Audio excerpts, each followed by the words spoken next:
বাংলাদেশ বিমান বাহিনীর একটি প্রশিক্ষণ বিমান উত্তরার মাইলস্টোন স্কুল অ্যান্ড কলেজের একটি ভবনে বিধ্বস্ত হয়।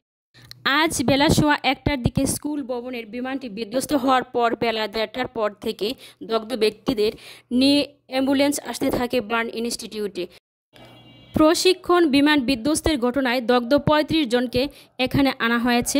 তাদের প্রত্যেকের হাত, পা, মুখ, বুক, পিঠ ঝলসে গেছে। কেউ কেউ গুরুতর দগ্ধ হয়েছেন।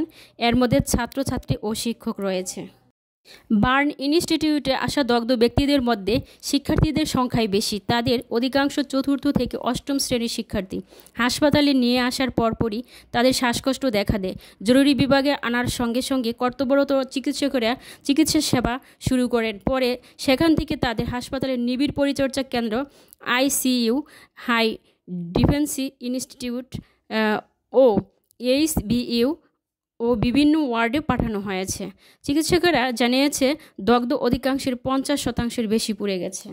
বিকেল 4:15টার দিকে দগ্ধ একজনকে ঢাকা মেডিকেলে আনা হয়। তার হাত পা থেকে মাথা পর্যন্ত পুড়ে গেছে। তার প্রচণ্ড শ্বাসকষ্ট হচ্ছিল।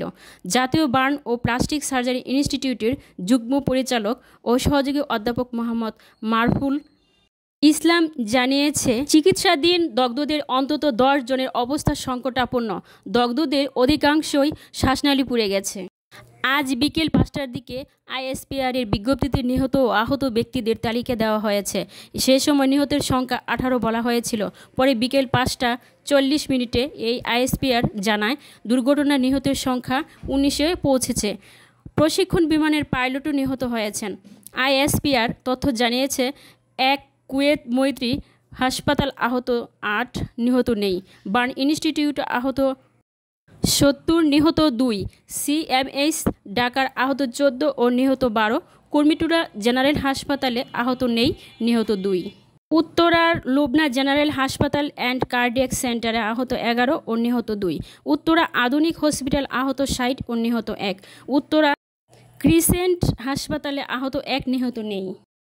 উত্তরায় মাইলস্টোন স্কুল ভবনে বিমান বিধ্বস্তের ঘটনায় আওয়ামী লীগ সভাপতি বঙ্গবন্ধুর কন্যা জননেত্রী শেখ হাসিনার শোক সমবেদনা, সার্বিক সহযোগিতা ও দায়িত্বশীল ভূমিকা পালনের আহ্বান জানিয়েছেন।